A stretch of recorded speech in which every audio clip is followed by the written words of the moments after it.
welcome back to the Listen Up podcast, and also happy Disability Pride Month. If you did not know already, July is Disability Pride Month, and so I thought that in honor of that, I could share some facts about Disability Pride Month and also talk about how we should be confident in ourselves and my experience with finding pride as a hard of hearing individual. Now, you may be wondering why it was July that was specifically chosen to represent Disability Pride Month, and that is because 36 years ago, on July 26, 1990, the Americans with Disabilities Act, or the ADA, was officially signed into Congress as a law that would prohibit discrimination against disabled individuals. Now, under this disability umbrella, there are both visible and invisible disabilities. So, for example, hearing loss or any sort of deafness is often considered as an invisible disability because it's not necessarily something that you can diagnose just by looking at a person. Now, under this invisible disability definition, there are other conditions such as various mental health conditions, chronic illnesses, and learning disabilities that also fall under an invisible disability.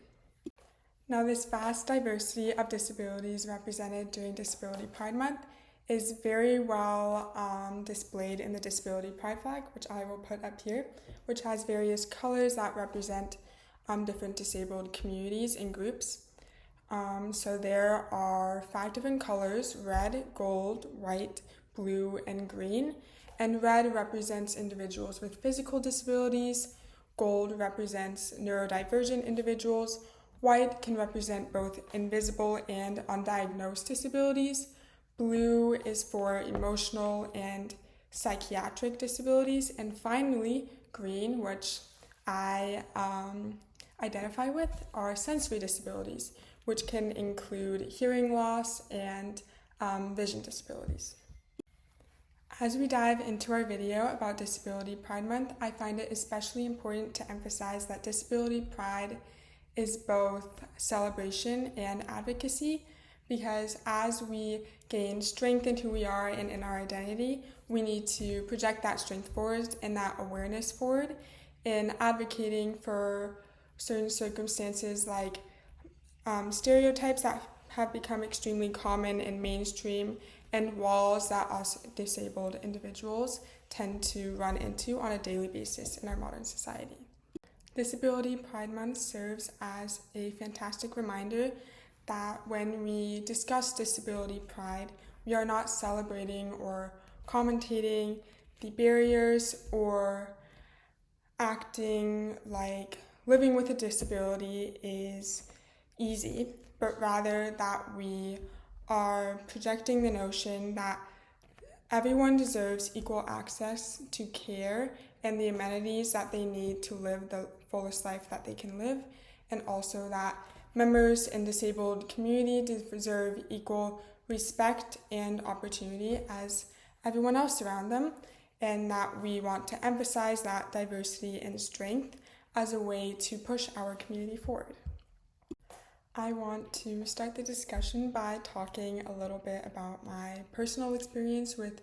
sort of going into my disability pride and my pride of my hearing loss, and as well as the positive and negative aspects and the challenges that I feel have shaped my journey to my disability pride today. And in my past videos, I've discussed quite frequently what it felt like growing up as an individual with hearing loss and what that looked in different environments, like my social environments, my educational environments, and how I navigated different struggles within those worlds. And I would say what I would really draw from that is especially from losing my hearing at such a young age, and also having being implanted at 7 and 8 years old. I think I've really learned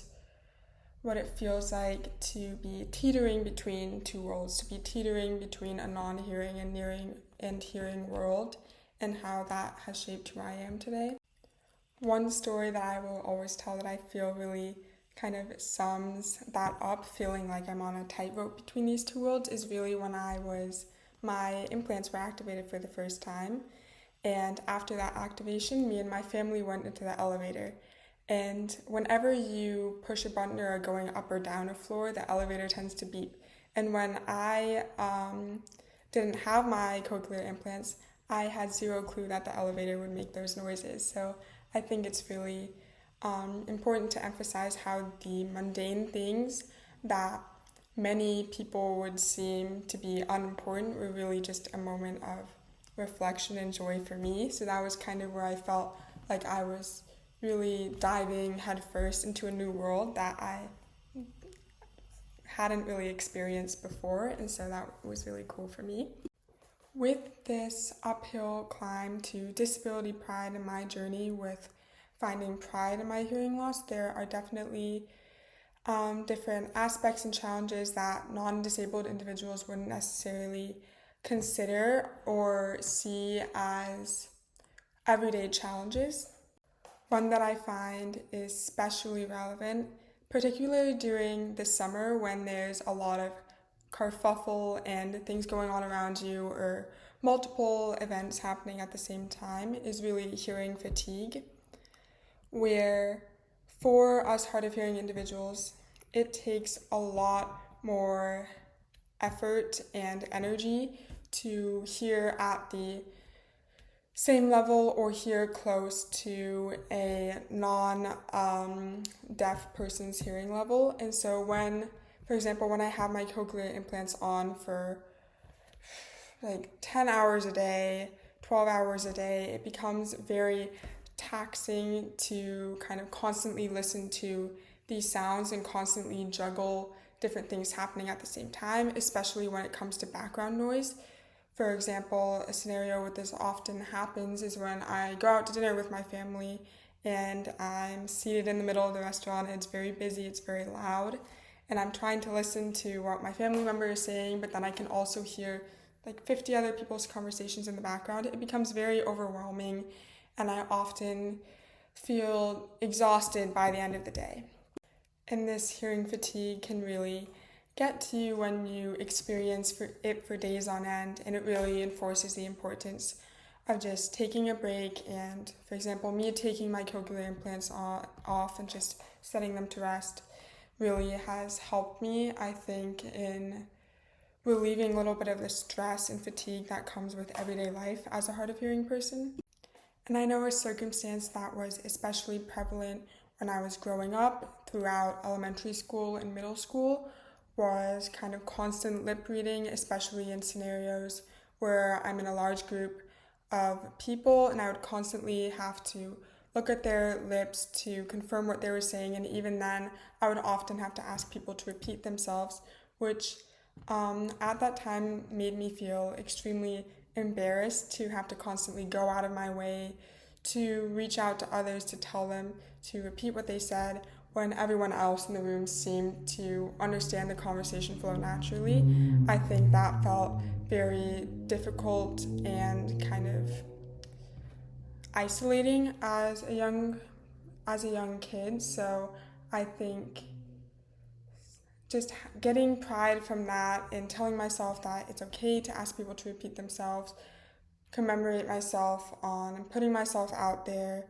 and taking the time to make sure that the environment I'm in is best suited for my hearing ability and for my hearing confidence.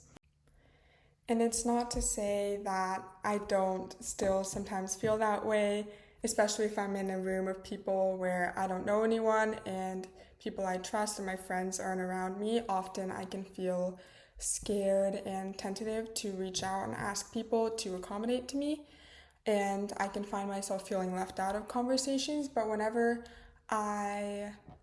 find myself in a situation where I feel left out or I feel left behind, I always try and tell myself that it's okay and I'm not a burden for asking other people to accommodate to my needs and for including me the best they can in their conversations. And I think that's what really builds up to give me a sense of pride in my disability and in my hearing loss, is to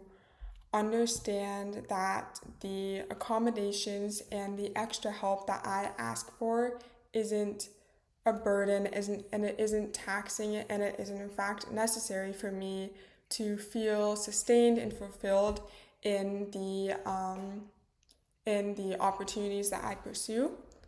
When I discuss and think about what disability pride means to me and what it means for me to have accepted my hearing loss or to be on this journey of accepting my hearing loss, I often think about it from a perspective of looking back. For example, I always picture a little 5-year-old me in my head and what I would be saying to her if I were to have a conversation, what she would be reacting to, and I always conclude with the statement that I just know that younger me would be so proud of where I am now and how far I've come and how much I've advocated for myself and my right to be in spaces. And I think it really stems from giving yourself grace and giving yourself room to expand and grow and to experiment with different ways of putting yourself out there, projecting your needs, coming to terms with things that you find hurtful and challenging those stereotypes. I often come back to the notion that your disability and your needs and your preferences aren't something that you need to hide away or conceal from the outside. Because really, when we talk about acceptance and when we talk about advocacy, a lot of that stems from gaining the confidence and bravery to speak up for yourself and speak up for your needs, and to learn that being disabled doesn't mean that you need to stay silent and that you need to stay sort of trapped inside your own mind and identity, and really that you can project that forward instead. And going on that journey to become extroverted in that format, I feel has really helped with my comfort in my disability and my comfort in discussing with others what I have learned and what I want to share from my experience with being hard of hearing. Oftentimes, when I discuss disability advocacy and disability inclusion, I speak from the I perspective, which is important in terms of establishing confidence as me being a hard of hearing individual. However, it's important to note that accessibility and inclusion doesn't come without effort and understanding from the outside. And when we talk about outside understanding and acceptance and support, it doesn't come without acknowledgement of the misunderstandings and harmful stereotypes that have become deeply rooted in our society and our everyday life. And so I want to mention and discuss different stereotypes that I have seen, whether it be in my personal life, that I've heard from other hard of hearing individuals, that I've seen on social media, that I think are important to challenge and correct. I find that a lot of myths and stereotypes stem from a poor understanding of hearing devices and also deaf experience. One misconception or statement that I see quite frequently both online and in person is one that can also be used across various disabilities and is often along the lines of, oh, but you don't look this or you don't seem this, where many people, when someone says they're deaf or hard of hearing, will say, oh, but you don't look deaf. Which, when we think about Disability Pride Month and the fact that deafness and hard of hearing falls under the invisible disability category, we find it puzzling and we think, all right, well, if it's invisible, how can I look deaf or how can I look a certain way? Which I think a lot of people have this sort of strict image of a deaf person being reclusive, being non-communicative, sounding a certain way, which I think is very harmful, because when we think about the deaf community, it's important to know that it's filled with diversity. No deaf person is going to look a certain way, so saying, oh, you don't look deaf, really comes as an insult and comes as sort of a disapproval of deaf identity. This poor understanding often flows into various individuals'